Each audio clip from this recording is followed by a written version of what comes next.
Hello बच्चों, class 11th chemistry का second chapter structure of atom के अंदर हम एक छोटा सा टॉपिक है इलेक्ट्रोमैग्नेटिक स्पेक्ट्रम, जिसके बारे में हम शॉर्ट में समझेंगे।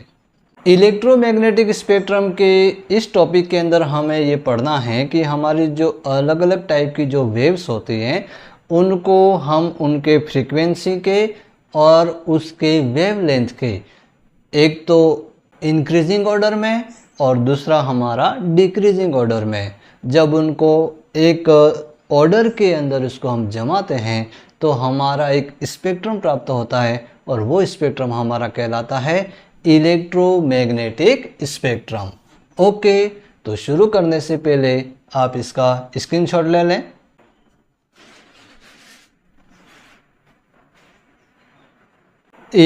शुरू करते हैं हमारा टॉपिक इलेक्ट्रोमैग्नेटिक स्पेक्ट्रम। क्या होता है इलेक्ट्रोमैग्नेटिक स्पेक्ट्रम? ध्यान से देखना।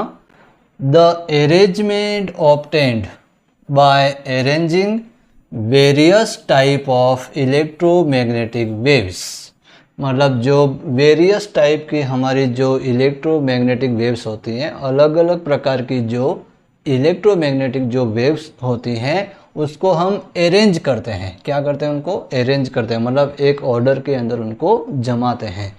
कौन से ऑर्डर के अंदर जमाते हैं?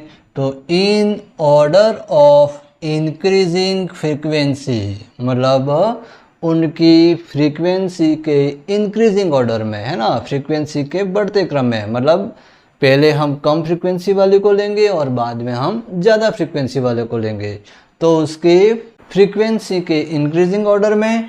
और दूसरी हम लेते हैं या, है ना, और डिक्रीजिंग वेवलेंथ, मतलब वेवलेंथ के डिक्रीजिंग ऑर्डर में, मतलब वेवलेंथ जिसकी पहले ज़्यादा होगी और बाद में क्या होगी? कम होगी।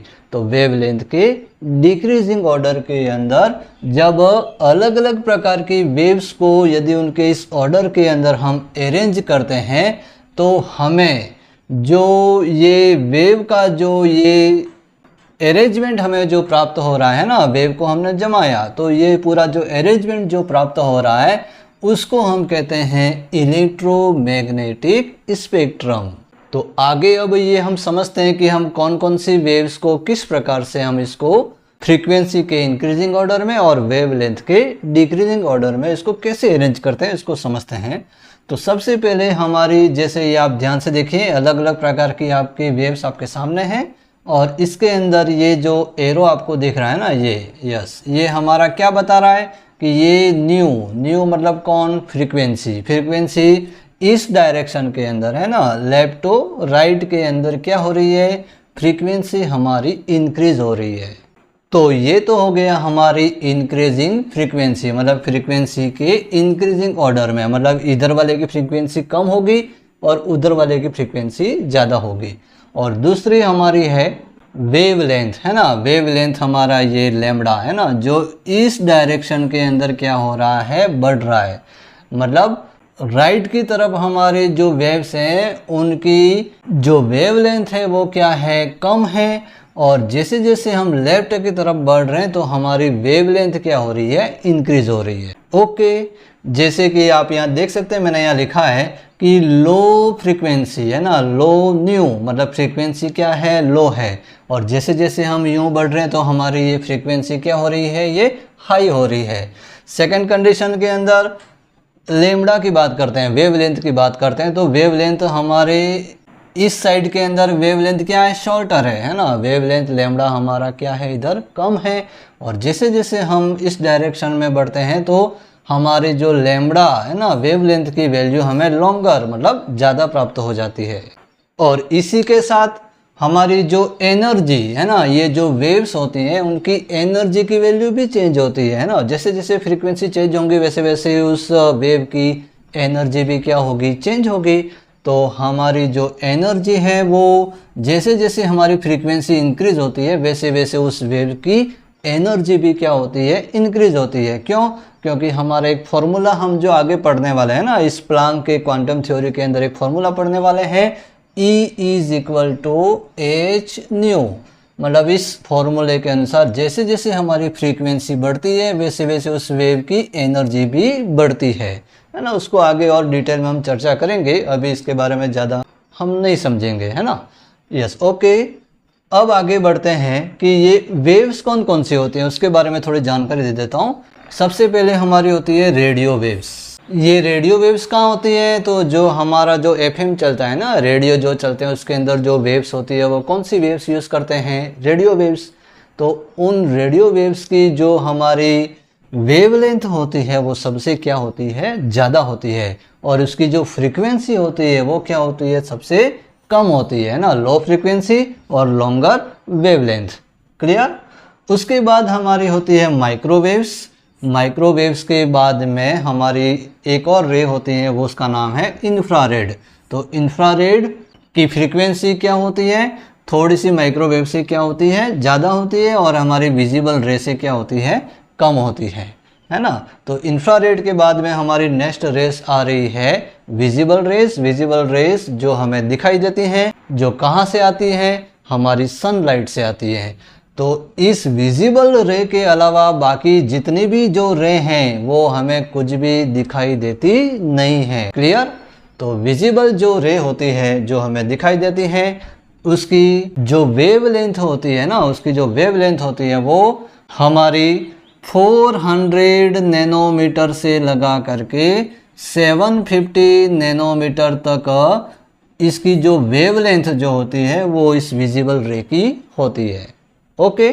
फिर उसके बाद विजिबल रे के बाद में जिसकी फ्रीक्वेंसी हमारी ज़्यादा होती है और वेवलेंथ जिसकी कम होती है वो हमारी होती है अल्ट्रा वायलेट रेज। ये अल्ट्रा वायलेट रेज भी कहाँ से आती है, सनलाइट से आती है ना।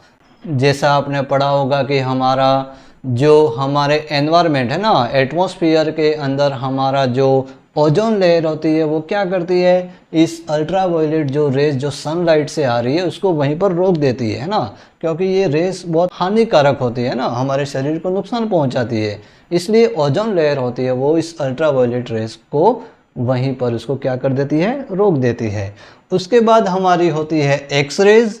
एक्स रेज के बारे में तो आप बहुत अच्छी तरह से जानते हैं कि हम जहाँ पर कोई एक्सरे करवाने जाते हैं तो उस समय जो रेज यूज़ होती है वो हमारी कौन सी रेज यूज़ होती है, एक्सरे यूज़ होती है ना।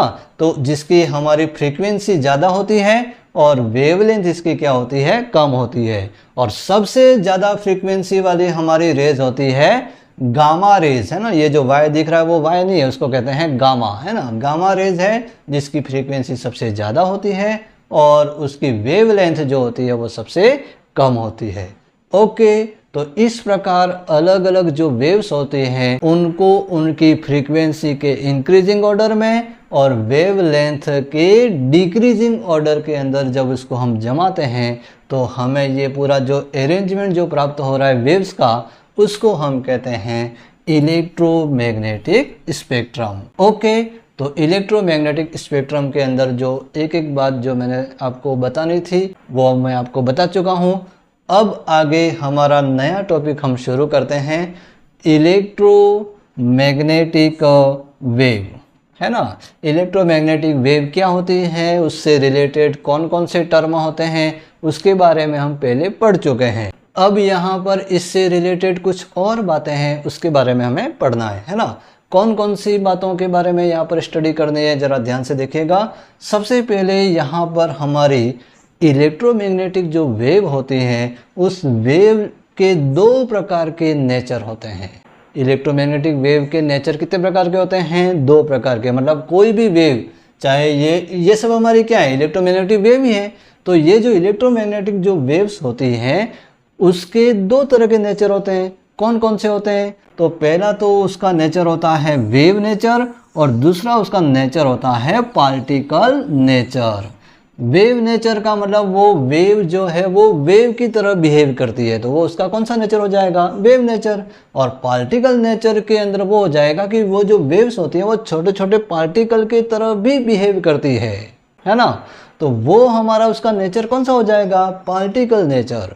तो इस तरह से ये जो वेव्स होती है उनके अंदर दोनों तरह का उनका नेचर पाया जाता है। तो ये हमें कैसे पता चलता है कि इन दोनों के अंदर ये दोनों प्रकार का नेचर पाया जाता है? तो उसके लिए कुछ घटनाएं होती है ना। कौन कौन सी घटनाएं होती हैं? ध्यान से देखिए कि जो उसका जो वेव नेचर के लिए जो हमारी जो घटना हो रही है उसका नाम हमारा है इंटरफेरेंस, है ना। इंटरफेरेंस को हम कहते हैं व्यतिकरण, है ना। व्यतिकरण के अंदर क्या होता है कि दो या दो से अधिक जो वेव्स होती हैं वो आपस में मिल जाती है ना। तो मिलने के बाद जो घटना होती है उसको हम कहते हैं व्यतिकरण। इसको अभी इस चैप्टर के अंदर हमें डिटेल से पढ़ना नहीं है। ओके, फिर उसके बाद हम बात करते हैं जो वेव नेचर को समझाता है, वो हमारा टॉपिक है डिफ्रैक्शन, है ना। डिफ्रैक्शन को हम कहते हैं विवर्तन।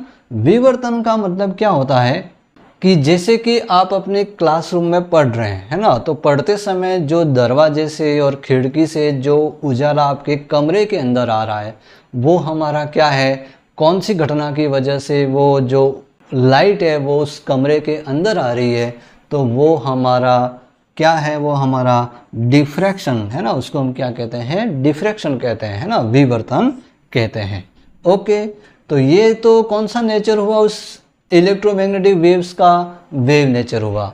अब उसका जो पार्टिकल नेचर होता है वो हमें कैसे पता चलता है? तो वो हमें पता चलता है एक तो फोटो इलेक्ट्रिक इफेक्ट से हमें पता चलता है, और दूसरा हमें पता चलता है उसके लाइन स्पेक्ट्रम से, है ना। ये दोनों क्या है उसके बारे में तो हम इस चैप्टर के अंदर आगे डिटेल से पढ़ने वाले हैं। तो इन दोनों घटनाओं की वजह से हमें जो इलेक्ट्रोमैग्नेटिक जो वेव्स होते हैं उसके कौन से नेचर का पता चलता है? तो उसके पार्टिकल नेचर का हमें पता चलता है। ओके, तो अब इस पार्टिकल नेचर वाला जो टॉपिक है इलेक्ट्रोमैग्नेटिक वेव्स का, इसको हमें हमारी बुक के अंदर दिया हुआ है, इसको डिटेल से समझते हैं, है ना। तो इन दोनों नेचर को समझने से पहले जो ये नेचर हमारा कौन से नेचर को बता रहा है? पार्टिकल नेचर को बता रहा है। तो पार्टिकल नेचर को समझने के लिए एक थ्योरी है, और वो थ्योरी कौन सी है हमारी? Planck quantum theory. तो हम सबसे पहले हम शुरू करेंगे हमारी प्लांक क्वांटम थ्योरी, और इस प्लांक क्वांटम थ्योरी को पढ़ने के बाद फिर हम पढ़ेंगे ये दोनों प्रकार के जो हमारी घटनाएं हो रही हैं। एक तो हमारा हो रहा है फोटो इलेक्ट्रिक इफेक्ट, और दूसरा हमारा हो रहा है लाइन स्पेक्ट्रम। दोनों के बारे में हम डिटेल से समझने वाले हैं। तो आज के इस वीडियो के अंदर इतना ही। वीडियो अच्छा लगा हो तो उसे लाइक और शेयर करें, और हमारे चैनल को सब्सक्राइब ज़रूर करें। तो नेक्स्ट वीडियो में हम पढ़ने वाले हैं हमारी कौन सी थ्योरी? Planck quantum theory. तो तब तक के लिए जय हिंद, वंदे मातरम।